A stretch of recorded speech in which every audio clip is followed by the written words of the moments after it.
Okay, can you guys hear me? Great. Okay. My name is Orlando Andujar, and I am an alcoholic, sober by the grace of God and not by the grace of Orlando. My sobriety date is March 21st, 1995, and for that I really, truly am deeply grateful for. And David, thank you for that introduction. It's funny. Yeah, my nerves were going through the roof, right? And then I started to see some of the faces and it just kept popping up. And I says, I got to stop. I just got to put that picture on there, you know? Um, but that nervous disposition I thought would have went away, man. It doesn't seem to go away, you know? Uh, and I love what Karen had said because she said the story is the same. It's the same when you've had the whole time, right? It doesn't change, but you know, the backstory kind of changes. The events stay the same, but something about the way I perceive those events changes. And there's a power in that, right? As I grow, those things change. And that's what I loved when I read that first through Chuck Chamberlain's eyes, that my past can change. And that was powerful to me. I couldn't even understand that. That was might as well have been a foreign language for me. But it was funny.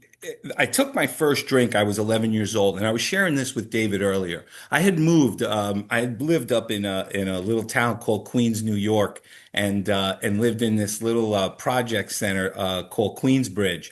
And you know, I was amongst my own. When I looked around, everything seemed similar. I went to a Catholic school. I was an altar boy, a Boy Scout, all those good things, right? And then I got taken out of that at about the age of 10, and I got placed into an area where there were only like five other families that looked like me. And I felt very out of place, man, from the get-go. My brother assimilated real quickly, real easily, man. It didn't happen that way for me. But I had already when I look back, I had already been exhibiting these things, you know, and some of these things we find out as we move along. And anyway, I get to this area in Valley Stream in Long Island, and I got some friends, and they turn me on. I'm about 11 years old now. They turned me on to some alcohol, and then that same night, I smoked a little weed, and so it was a hoopty of a day for me. And I'll never forget it because all these things that happened to me from that moment I would experience these things moving forward and then some. And so let me just share with you some of the things that happened. The deal was we were going to each have a six pack, right? And we were going to drink half of it Friday and the other half on Saturday. And so I drank the entire six, you know, that night. Nobody else in the group did that, but I did. And then what was interesting was I can remember a moment in time, man, where I was in the bathroom and I'm smiling, looking at myself in the mirror, and I all I'm thinking to myself is, man, this is great. I got to do this again. And there were some movies out there that really pushed that type of party and what alcohol was supposed to mean for me. And what it did when I took that first drink was absolutely amazing because I felt, and it was so important because I felt so out of place there when I took that drink. It was everything was right. All those things that I experienced with those people around me, the colors of my skin, like I didn't see any of that stuff anymore. Everything was good. There's this scene, and this is kind of apropos. There's this scene in a movie. It's called Scrooge, and it's one with Albert Finney. And you know, Christmas Present lifts the guy up, and he puts him on this fireplace, and he gives him a drink. And if you see the man's face, if you see Albert Finney's face when he takes the drink, I was I was floored when I saw it because I was like, "Oh my God, that was me when I had my first drink." Everything fell into place. I felt like I was supposed to be there. It did something for me. It made me feel complete. It made me feel whole. It made me feel like I belonged because I never felt that way. And even when I was back in the projects, you know, there was the way that my dad put things to us. was difficult for me to wrap my head around. And so I was always trying to measure up and make sure that my dad saw me a certain way. And it was just never my way. I just wanted him to approve of me.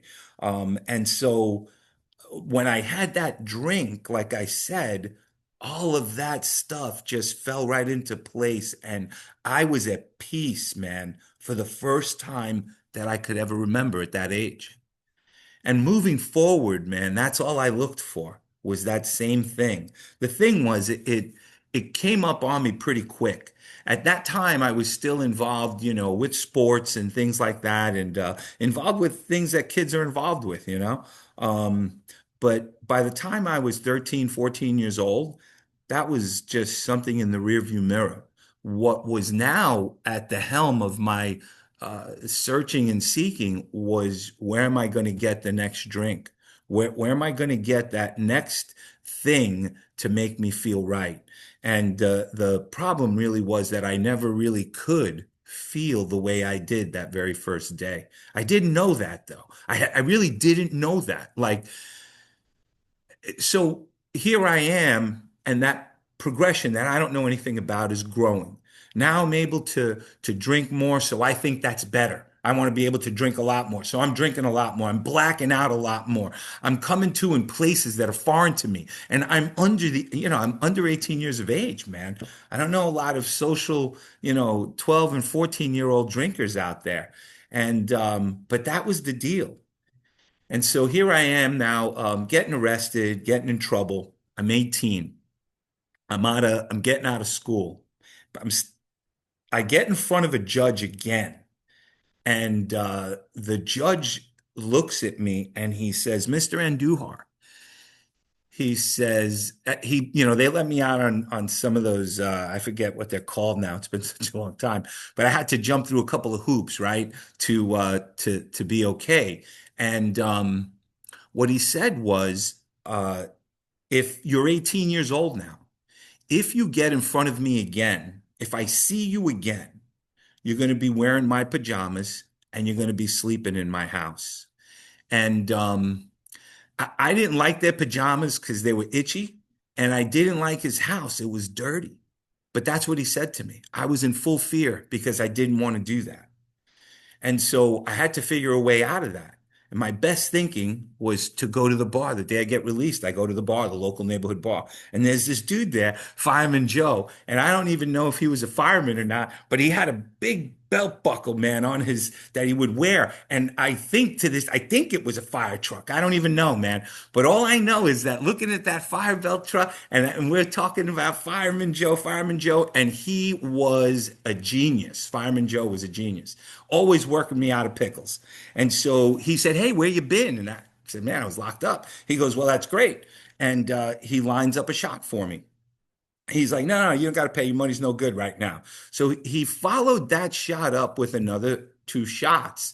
And next thing you know, I am I'm talking to Joe about my problem and what happened.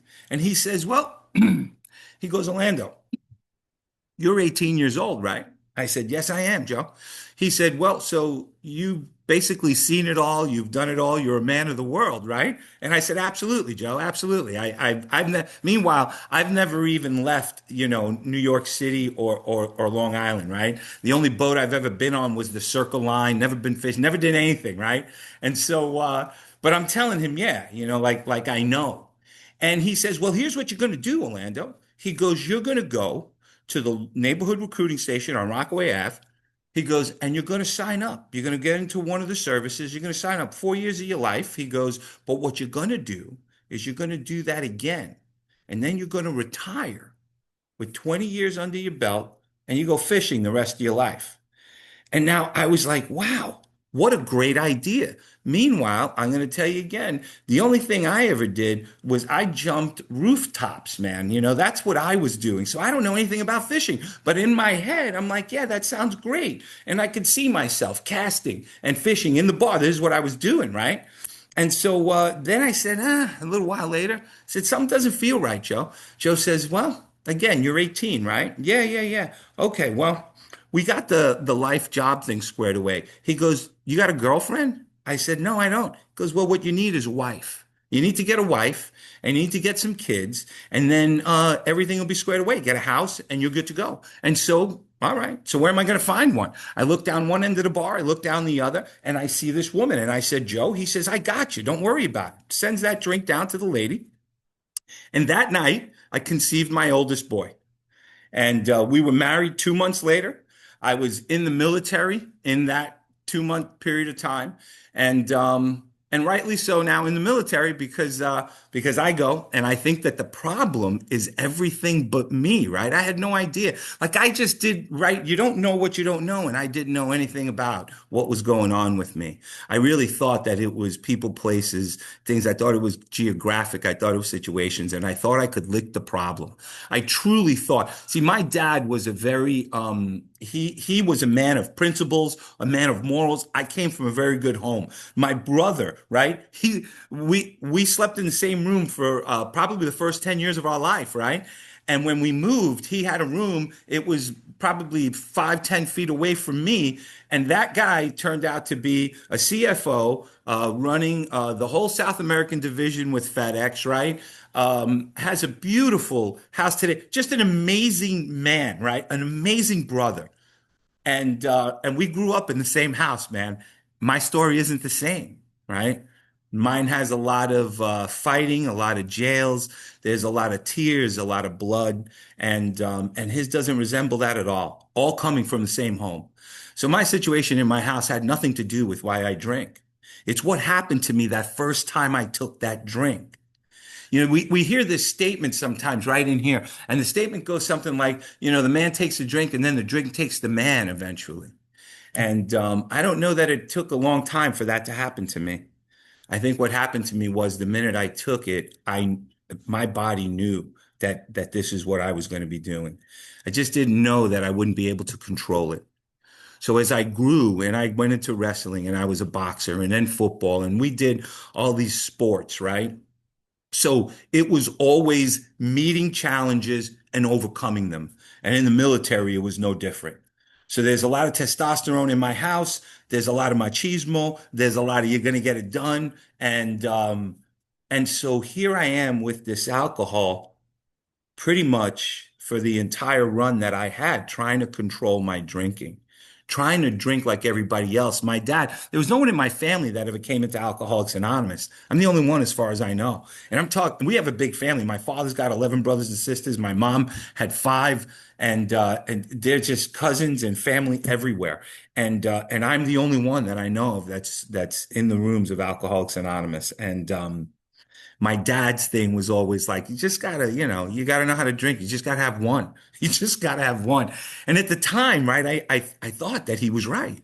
But I thought that I was out of my bird because I couldn't just do what he did. That man would take a drink and go work on the car, and he would have maybe two as he's out there working on the car all day. And I would go out there with a beer and go to work on the car. And I don't think I'd get an hour in, and I'm already looking for another beer. See, what happens to a guy like me is, here's what I can guarantee you. When I take that drink, I know what's happening next, is that next drink is coming. It's following shortly thereafter. Now, I know that now. I just didn't know it then. I keep saying this. I didn't know it then. I know it now because you guys explained that to me. There's a lot of things you guys have explained to me that made sense, that made me realize, like, oh, that's why I would black out.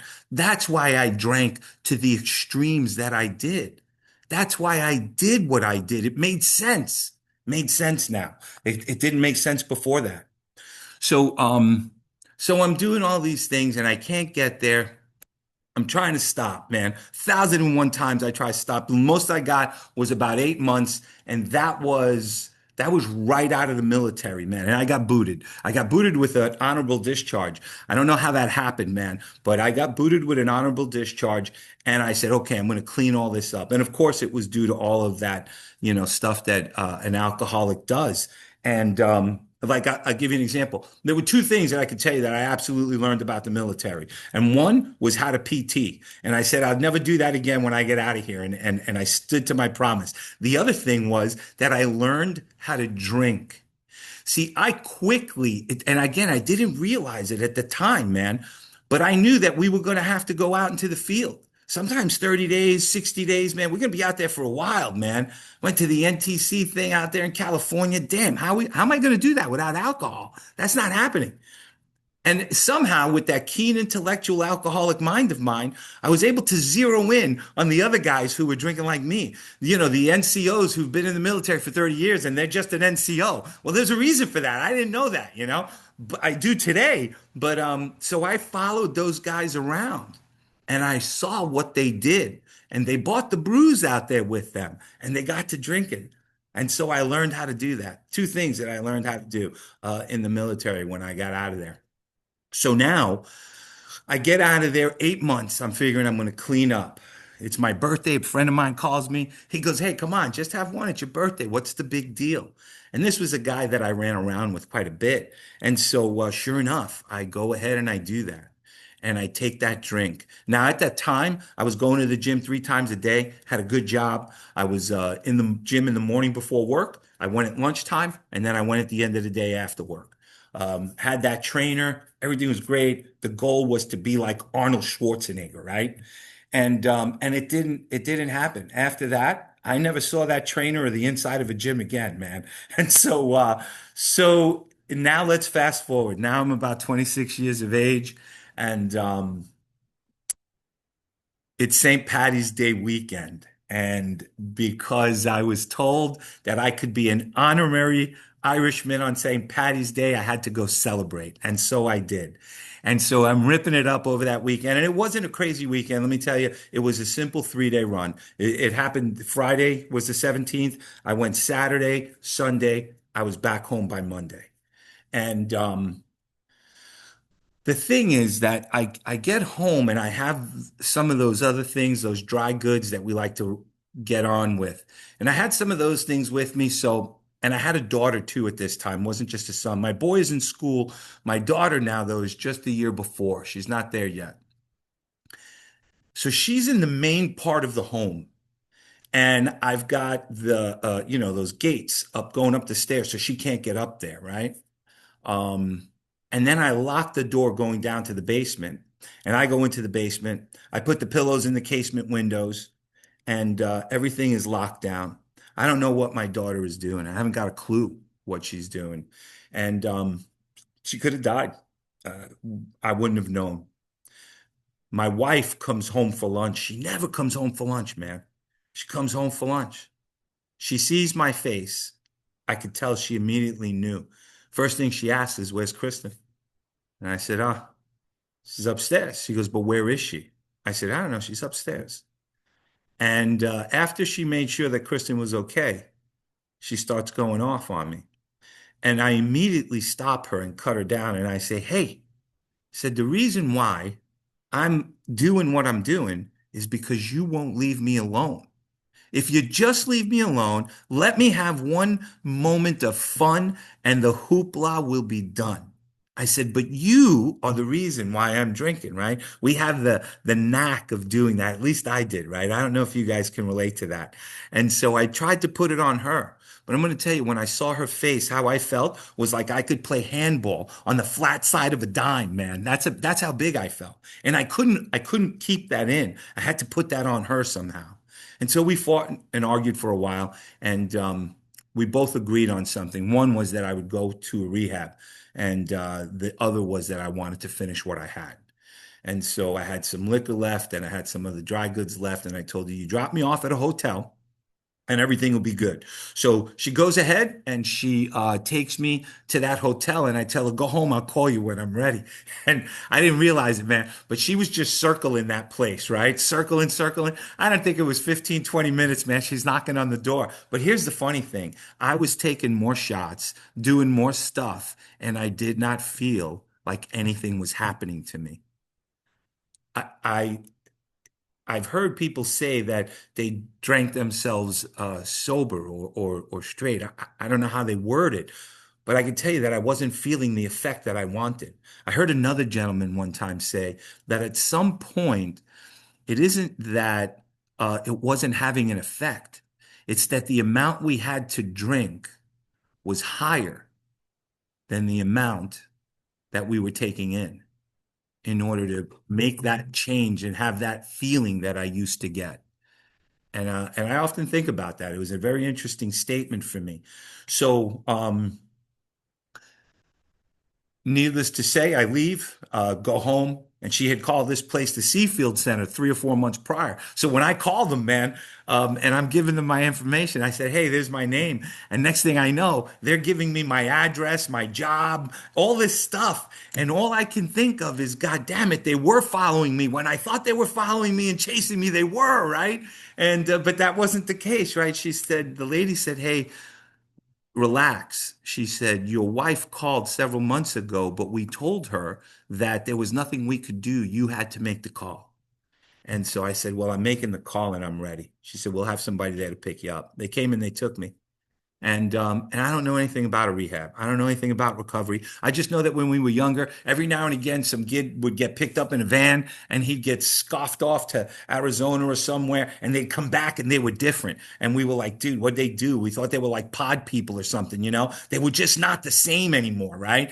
And it was disturbing, man. And there was no conversation. We didn't talk about it, right? Everybody was scared to talk about it. We're not going to do that.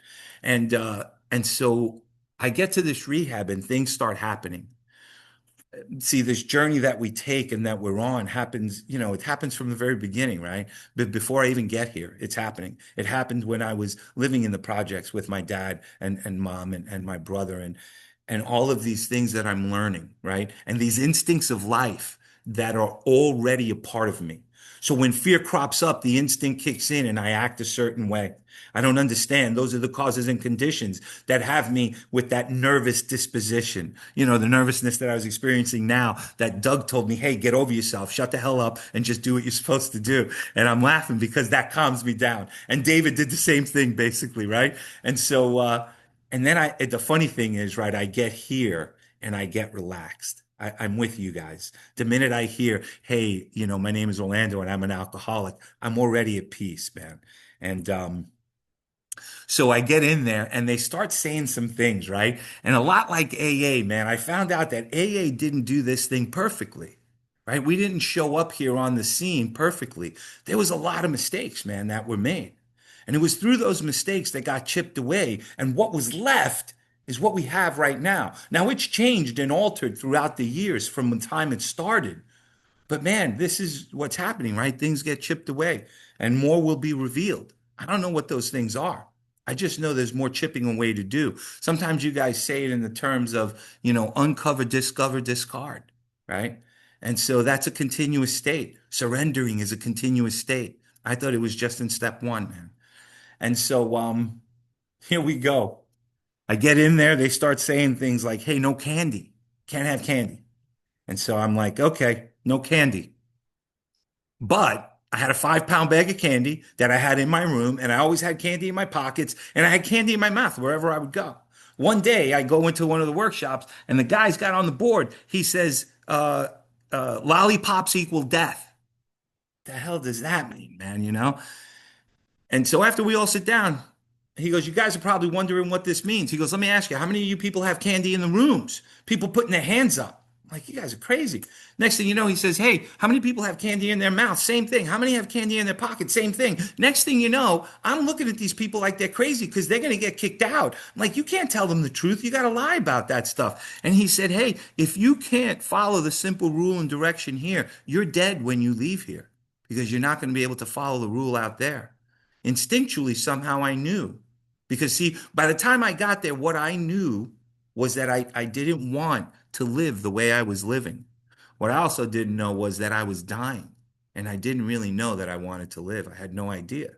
Right? I look back and I think somehow, subconsciously, I did know that I was dying. And there was some other things that happened in there that enlightened me to the fact like that I wasn't a father as much as I would have told you I was. And I get out of there and we're going home. And the Seafield is out in the Hamptons. Is a ride from where I lived. I lived at the other end of the island in the very beginning. Hamptons are all the way out on the other side. And my wife got a hotel that night, and I couldn't stay in that hotel. And I asked her if we could just drive home, and that I would drive home. I felt very uncomfortable. And the first thing I did was make that contact and make that call that they told me to call, that I didn't want to call because the guy was probably racist and wouldn't talk to me anyway, right? And it's again, God is funny because the guy was just like me and just like you guys. I didn't know it again at the time. I had no idea. And he started talking to me, taking me to some meetings. I found a sponsor, and there were some things I did, and I didn't do them all correctly. And so one of the things I did was I got a temporary sponsor. And then I heard a guy say, if you want temporary sobriety, get yourself a temporary sponsor. And I did that. I said, I need to get a sponsor. And I got a sponsor. And I started doing what these guys were talking about. And I got to a great group, man. They welcomed me in. There was a lot of us there, 60 guys all under that year. It was just a great place to be. There was a lot of fellowshipping going on in there. But there were things I didn't know. And this is always kind of, but it's my experience, right? It's my story. So I walk into this group and they got a lot of stuff going on. There was this anniversary, this person with 5 years and this other one with 25 years. And they're sitting in front of the room and they're arguing about who's more sober according to the amount of balloons and cards that they have on the table. And I don't know any better. I don't know any different. And I'm thinking, okay, maybe that's what this is about, right? Every sponsor that I had, I would ask, like, let's do these steps, or what do we do with that? And they all gave me their versions of what they would do. None of them actually took me to the big book. They gave me a lot of different things, but during this almost 2 years of going through that, I found myself back in jail. I wasn't drinking and I wasn't drugging, I wasn't doing anything. And there's ink on my hands again. I'm in front of a judge again. I have to procure a lawyer again. This time, right? I've got a wife, I've got kids, I got a house, I got a job, lost the house, didn't know what was happening with the wife and kids at the time. And I get out of jail that time and I didn't go to the bar. I went to a meeting. And I get to the meeting and I said, I don't really understand what you guys are talking about because you all said that if I put down the drink, things would get better. I just got out of jail, man. I haven't had a drink in almost 2 years, man. I don't understand. This woman got up, man. She was upset, and God love her. She turned around and she said exactly what it means. It means don't drink and go to meetings. All I could think of was something out of the book. It says something to the effect was I felt as though the gates of hell had closed on me. I felt like I was doomed. I was going to die. I said, this is it. This is the end for me because I can't figure this out. And it was at that time I had a friend calling me. He was doing a bid, 45 to life. And he said, hey, Orlando, why don't you get to that meeting over there in Valley Stream? I didn't do meetings in Valley Stream, right? Because they would know me. That's scary.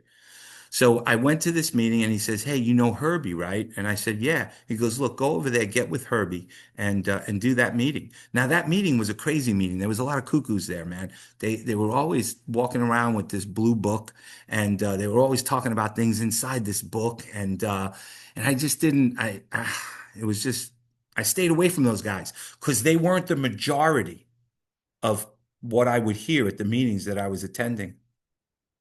And so they started talking about these things, and I get to that meeting, and JoJo was talking about something, and JoJo was talking about wanting to kill himself, and I could identify with that. At that time, almost 2 years without a drink, the answer for me when I got arrested was not to drink or drug, but it was to end the pain. Not just the pain I was experiencing, the pain that I was creating in my wife and in my children, all the things, the people that I was hurting around me. I didn't want to do that, but I didn't know how not to. I just didn't know how not to.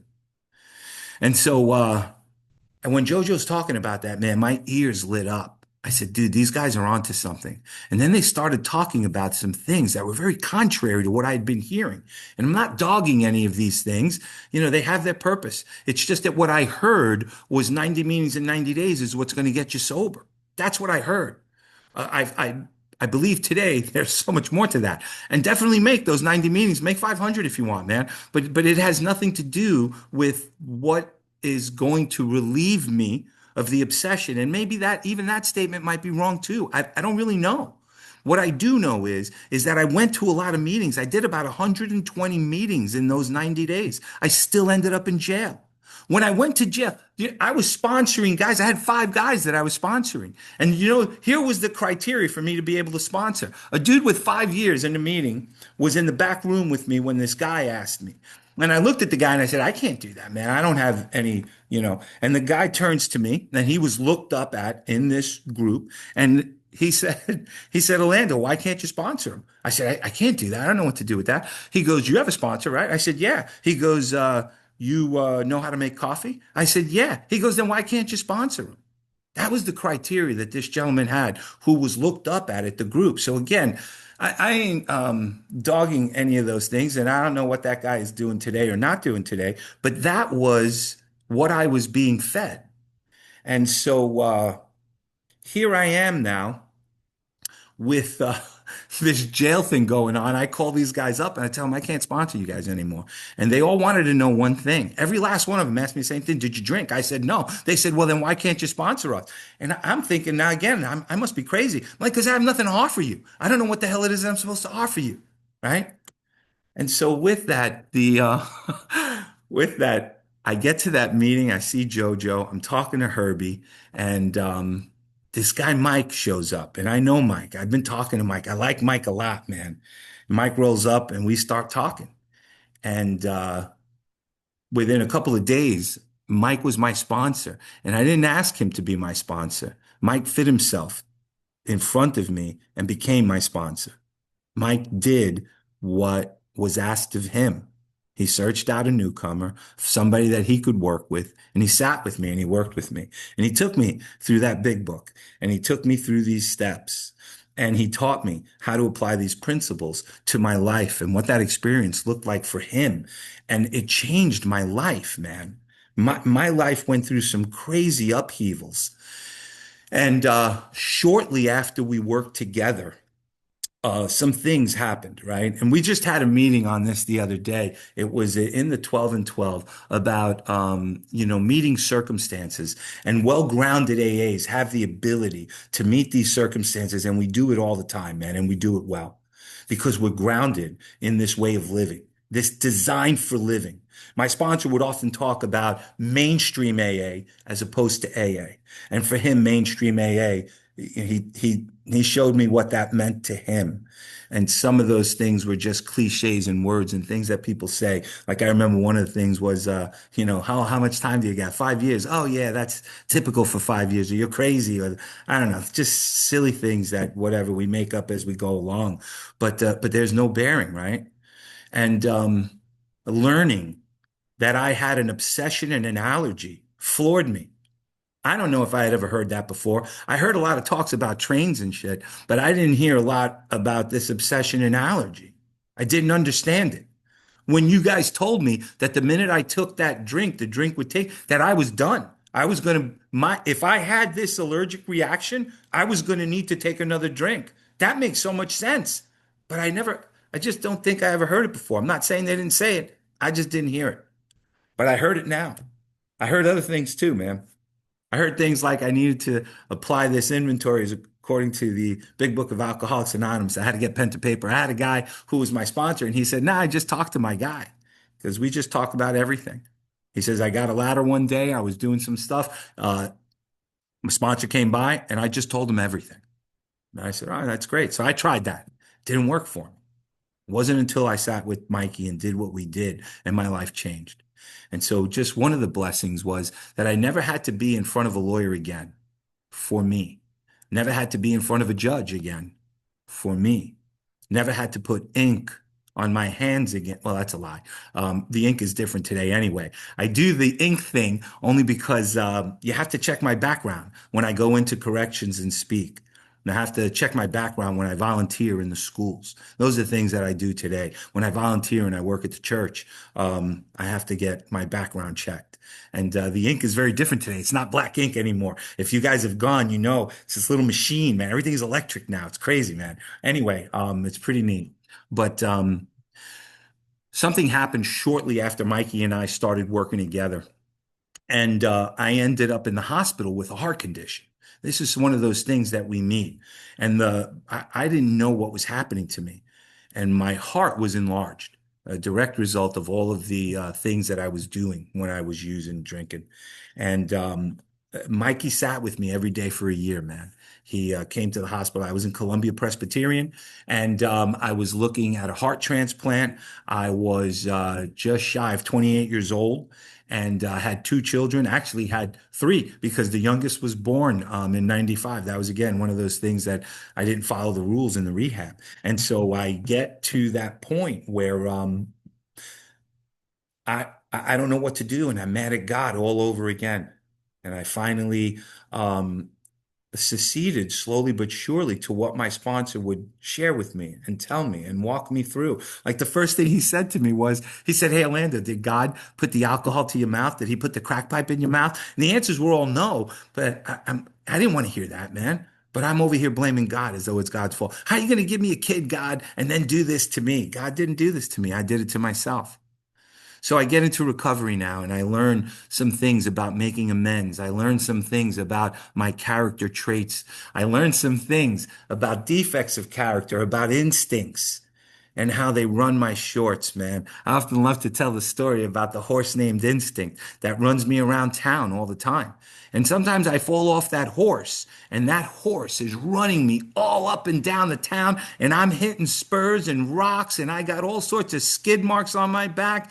And the minute the horse stops, and I kind of dust myself off, I jump back up on the horse, running those instincts all over again. And anyway, as I progressed in my sobriety, I started to do things that my sponsor taught me to do. I started working with alcoholics, and that was it, working with alcoholics. I look for alcoholics. I've had the good fortune since I sat with my sponsor to work with an alcoholic all the time. In my sobriety, it is one thing that has never failed, and I love doing it, right? I love Alcoholics Anonymous more today than I did when I got here. I didn't know anything about Alcoholics Anonymous. And honestly, I didn't love it, right? I hated the fact that I was here with all you guys. I absolutely love Alcoholics Anonymous today. And it just gets better and better and better. There's a guy who shares, and this is one of the things that's happened, right?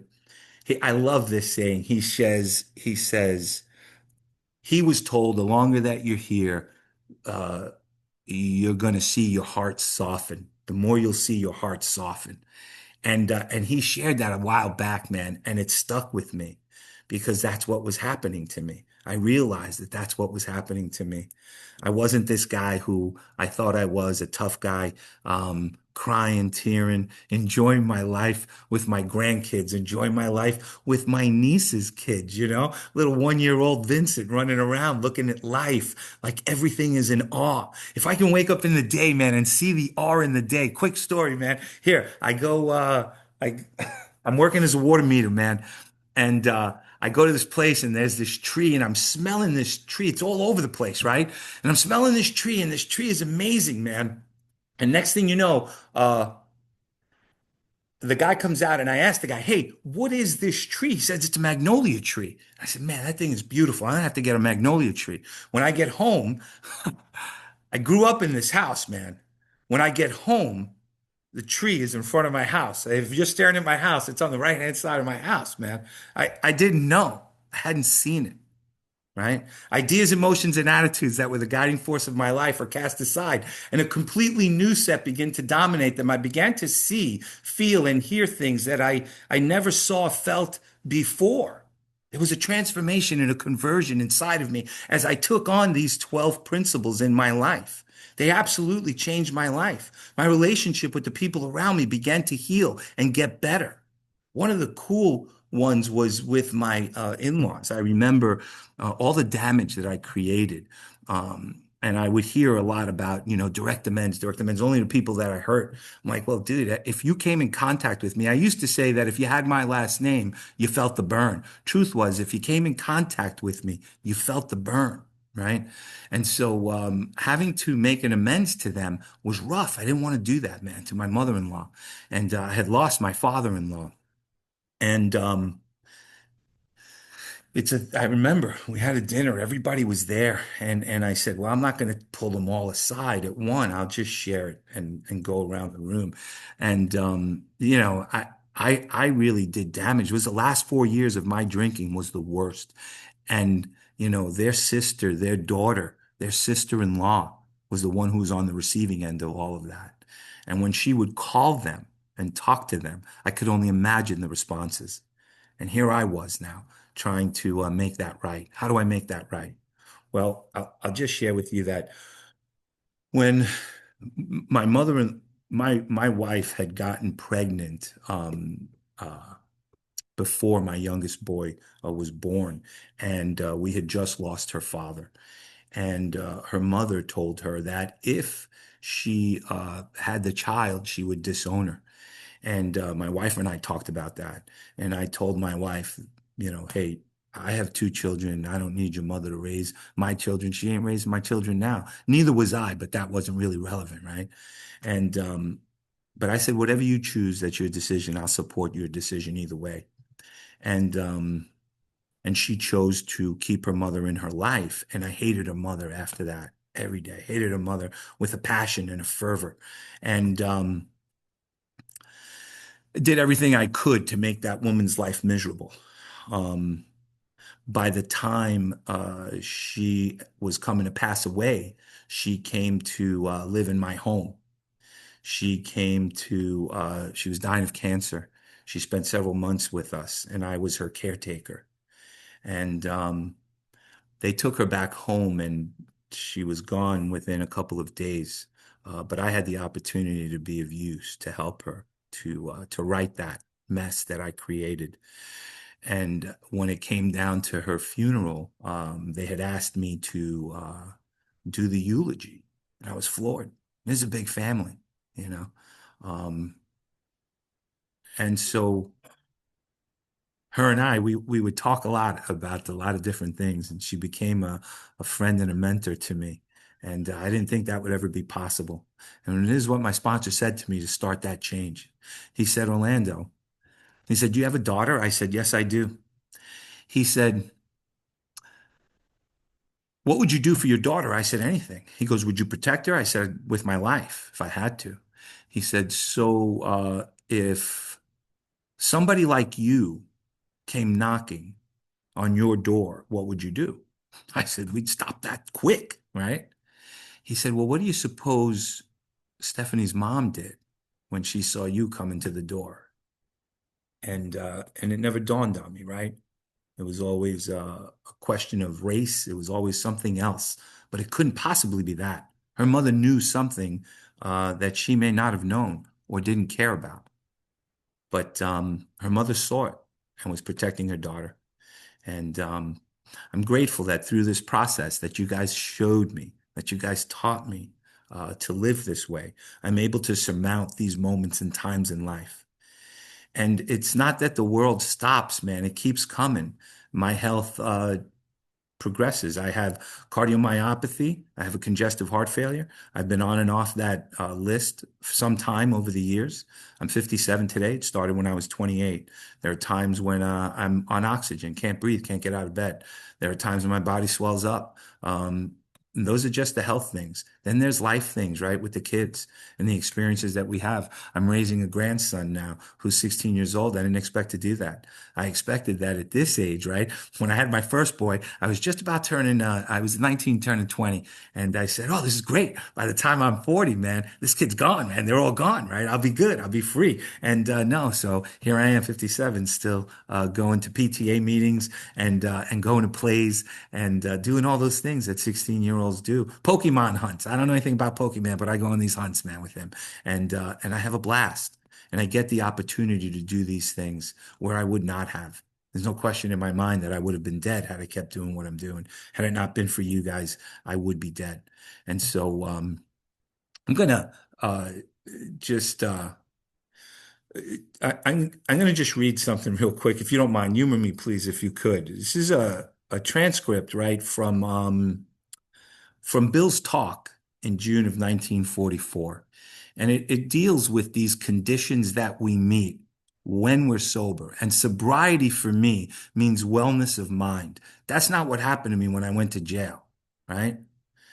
And so this is what it says. It says, I think right away, and this is Bill, right, talking. It says, I think right away, one of our clergyman friends, he helped start our group in St. Louis. And when Pearl Harbor came, he thought to himself, well, this will be a hard day for the AAs. He expected to see us go off like firecrackers. Well, nothing much happened. To the good man was rather joyously disappointed, you might say, but he was puzzled. And then he noticed with still more wonder that the AAs seemed rather less excited about Pearl Harbor than the normal people. In fact, quite a number of the so-called normal people seemed to be getting drunk and very distressed. So he went up to one of the AAs and said, tell me, how is it that you folks hold up so well under this stress? I mean, this Pearl Harbor? He says the AA looked at him, smiled, but quite seriously said, you know, each of us has had his own private Pearl Harbor. Each of us has known the utmost of humiliation, of despair, and of defeat. So why should we, who have known the resurrection, fear another Pearl Harbor? And there's our rebirth and our conversion, right? We're reborn. I thought that was beautiful. It still happens, right? Every day I get to experience just that. How do I carry that into the world? Have you become important? Because if all I'm thinking about is me, I've missed it. I've missed the whole thing, you know? And you guys keep reminding me of this. I'm going to stop there, ladies and gentlemen. And thank you again, David and Karen, for asking me to do this.